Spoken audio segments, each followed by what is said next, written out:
parce que c'est les structures des pays qui ont été touchées et qu'on n'arrive pas à résoudre. Donc, c'est les morts, c'est vraiment la tragédie, mais une tragédie qui a été basée sur l'économie et qu'on n'arrive pas à remettre en place, malgré tous les progrès qui se font, on n'arrive pas à la mettre en place. Voilà, donc c'était un peu ce que je voulais vous dire, et je vous remercie énormément. Et s'il y a quelque chose que vous voulez demander, soit sur le thème qu'on a touché ou sur autre chose, voilà. Moi, je voudrais demander... Il n'y a plus personne. Tu gères le... Oui, bon, je vais gérer. Allez, Charles, vas-y. Je voudrais demander, est-ce qu'il y a eu une réforme agraire, ou des tentatives de réforme agraire, parce que tu dis que c'est une oligarchie terrienne qui tient, qui tient toute l'économie agricole et le pays aussi, quoi. Oui, alors... parce qu'au Mexique, quoi, il y a eu des tentatives, quoi, quand même. Ouais. Quoi. En Argentine, il y a eu des tentatives dans les années 45-55. La situation aujourd'hui, c'est que dans les années 90, donc avec le libéralisme effréné, il y a eu des millions d'hectares qui ont été vendus à des étrangers. Des étrangers, ce n'est pas le problème d'Argentine, parce que nous sommes tous issus des étrangers, ce n'est pas ça le problème. Sinon, le problème, c'est que M. Benetton, il a acheté 9 millions d'hectares, des corporations, donc les mêmes fonds d'investissement qu'on parlait tout à l'heure, ils ont acheté quantité d'hectares. Donc là maintenant le gouvernement il a voté une loi dans laquelle je crois que les étrangers, ils ont le droit, les étrangers, les corporations, pas un étranger qui arrive, sinon les corporations étrangères, ils ont le droit à acheter, je crois que pas plus de le 10% dans des secteurs qui ont été déterminés. Bon, c'est pas une réforme agraire, loin de ça. Un chanteur qui s'appelle Florent Pagny qui a acheté... Voilà, un Patagon. Voilà, donc pour cette histoire des producteurs de la terre, ça fait quelques années en arrière, donc le gouvernement il a voulu taxer davantage donc, tous les maillons de la production agricole. Et donc les propriétaires de la terre, ils sont paralysés le pays pendant un an, ils ont coupé les routes, les ponts, les passages frontaliers, ils ont mis le feu à des récoltes pour ne pas payer, c'était une misère, ils payent une misère. Et en même temps, l'augmentation c'était vraiment minime, ils ont paralysé le pays pendant un an. Donc, malgré que la démocratie elle est forte, malgré que le gouvernement il a 55% de voix, malgré que le gouvernement il a le Parlement de son côté et le Sénat aussi, c'est très difficile. Hein? C'est très difficile. C'est-à-dire les militaires, ils ne sortent pas des casernes, mais il y a tout un réservoir avec les médias derrière qui est très difficile. Au moment qu'il y a les élections qui arrivent, c'est les urnes qui déterminent qui c'est qui gouverne. Et nous gouvernons, évidemment, avec une marge assez large. Mais le quotidien, c'est très compliqué. Ça ressemble à un coup d'État, quand même. C'est constant. C'est constant. Et en même temps, c'est incroyable, mais bon, l'histoire, elle est cyclique, l'histoire, elle est justement faite pas pour avoir un 20 sur 20 à l'école, sinon pour savoir qu'est-ce qui peut nous arriver. Et l'opposition, ce n'est pas une opposition avec une idée de parti, parce que les oppositeurs en Argentine, ils n'avaient pas besoin d'avoir des partis. La droite argentine n'avait pas besoin, la droite latino-américaine, elle n'a jamais eu besoin d'être en concurrence aux urnes. Il s'agissait de téléphoner militaire pour donner un coup d'État. Donc, ils n'ont pas l'habitude de la politique. Ils n'ont pas l'habitude du débat politique et en même temps, ils n'ont même pas envie de débattre, étant donné que c'est les gros propriétaires. Donc, ils ont mis le feu et ça a été un scandale qui a duré un an. Et le gouvernement, il a dû réguler. Il y a une autre personne? Oui. Moi, je voudrais d'abord faire à moins que je me trompe, une petite remarque. C'est qu'il me semble que vous avez présenté le général Perón comme quelqu'un de très social, enfin, peut-être pas, mais enfin voilà. Tout à fait. Voilà. Alors que quand même il a été très controversé, si je me... Alors, Attendez, deux choses, excusez-moi, oui, comme ça je ça. Et puis quand vous avez posé la question de savoir, enfin de dire que finalement dans le monde, bon en Amérique latine par exemple, et chez nous en Europe, la crise n'est pas la même. Moi, il me semble que quand même la cause de la crise, autant en Amérique latine qu'en Europe, c'est la grande finance qui gouverne. Voilà, ça je voulais le préciser. Et puis, quand vous avez dit aussi, donc, ici en Europe, mais on ne peut pas faire pareil, bien sûr que si, et il y a des gens qui proposent ça. Il y a des gens, il y a le Front de gauche qui propose ça et qui Exact. parle très très fort justement de Cristina et de Chavez, prend beaucoup etc. d'exemples sur... Donc je pense que quand même ici, il suffit de voter correctement. Si on veut que le peuple soit heureux, il suffit de voter correctement et de faire les lois qui en découlent. Comme en Argentine, s'il y a des lois ou la Constitution qui change, on peut faire des choses. C'est sûr que c'est pas facile, mais quand on a, je sais pas moi, ici en France, j'arrête là, hein, les socialistes ont le pouvoir, autant régionalement que sur les conseils généraux et qu'à la tête de l'État, ils font une politique de droite. Donc je veux dire, c'est, comme vous avez si bien dit, c'est vraiment une option politique. Mais ils pourraient faire autre chose. Hein, ils pourraient faire autre chose. On peut faire des lois qui sont... L'ANI, par exemple, c'est une loi anti-travailleur. Bon, le gouvernement, il a qu'à la faire voter. Et on n'a qu'à demander aux députés de ne pas la voter. Moi, j'arrête là. C'est-à-dire, quand je dis ça, c'est à partir des gouvernements qui sont aujourd'hui en place. D'accord, d'accord. Évidemment qu'on peut faire. Mais parce qu'il y a une autre question. Jusqu'à maintenant en Europe, on a nié l'existence réelle des avances faites en Amérique latine. Et c'est évident que le seul pendant la campagne électorale, c'est M. Mélenchon qui a parlé de ça. Mais c'est quelque chose qu'on cache. C'est-à-dire, en Espagne notamment, on disait jusqu'à ça fait pas longtemps, la situation del Corralito. Corralito, c'est l'histoire des banques qui ferment. L'histoire des Corralito, jamais ça arrivera en Europe. Bon, c'est arrivé. Bien sûr. Donc, pourquoi ils ne vont pas regarder vers l'Amérique latine? Parce que si on dit ouvertement que la situation elle ressemble ou est similaire, si on accepte ça, c'est-à-dire si on accepte ça, ceux qui sont au pouvoir partout, je ne dis pas le peuple, ni les gens, ni les partis qui proposent le contraire. Si on accepte que la situation, il y a certaines ressemblances, on va être obligé après d'accepter que pourquoi pas regarder les solutions. Oui. Le problème, il est là. Il y a une question que je voulais poser. C'est l'histoire de Perron. Ah oui. Oui. L'histoire de Perron n'est pas controversée. Oui, oui.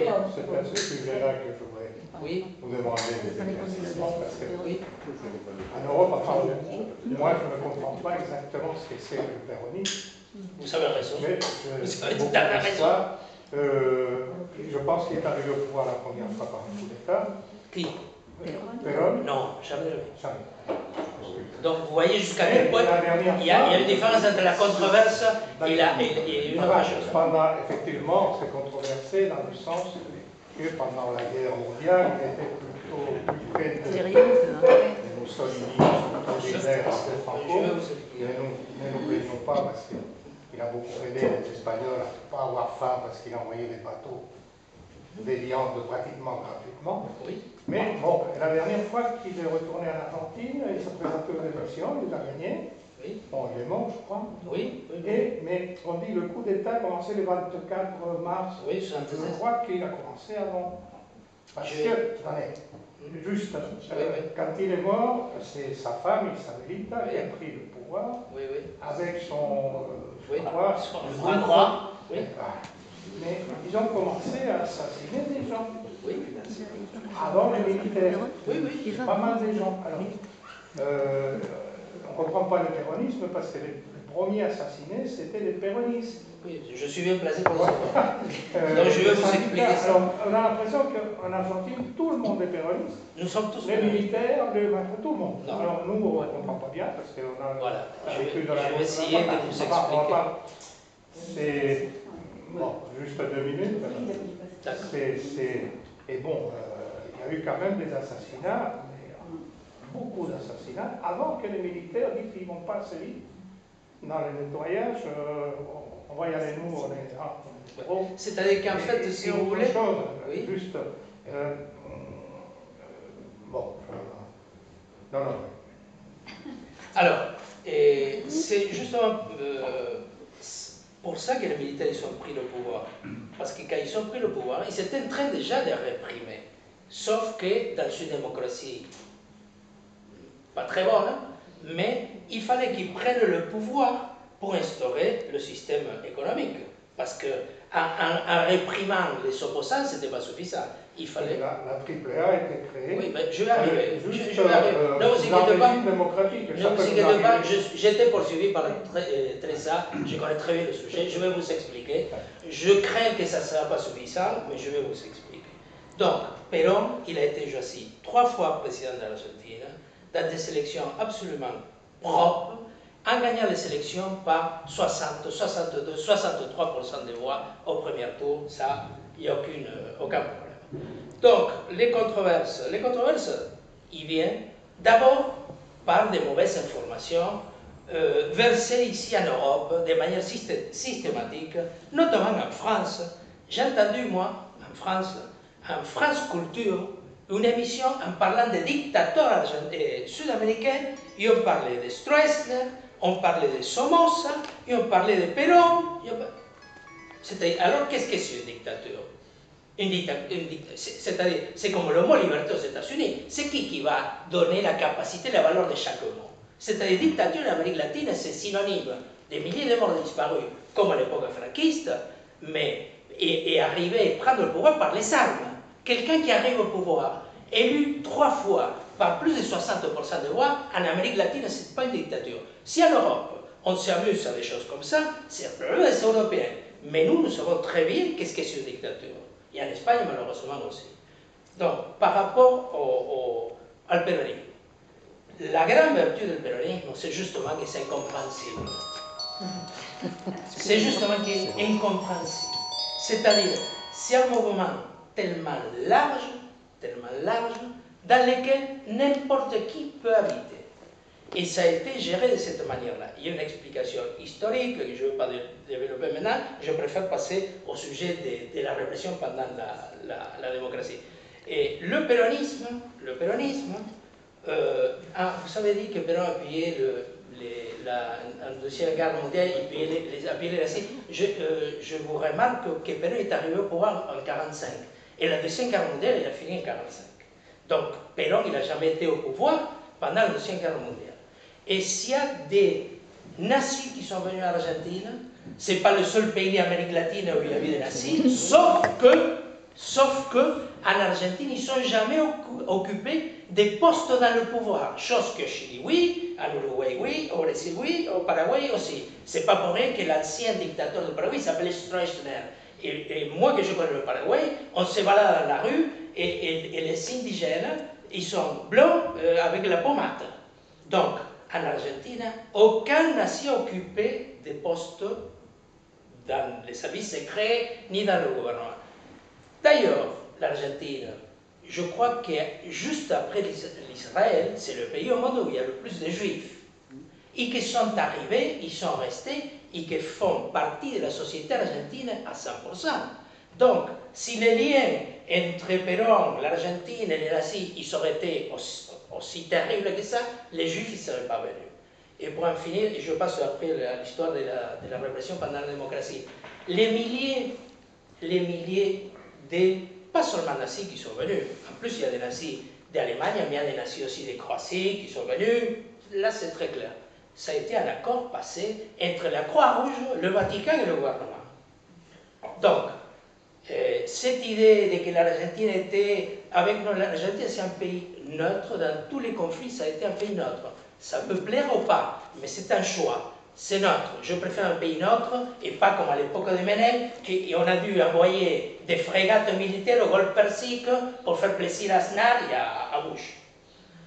Ça d'un côté. Le côté de la répression. Dans le péronisme, malheureusement, a existé tout le long de l'histoire du péronisme une extrême droite. Toujours.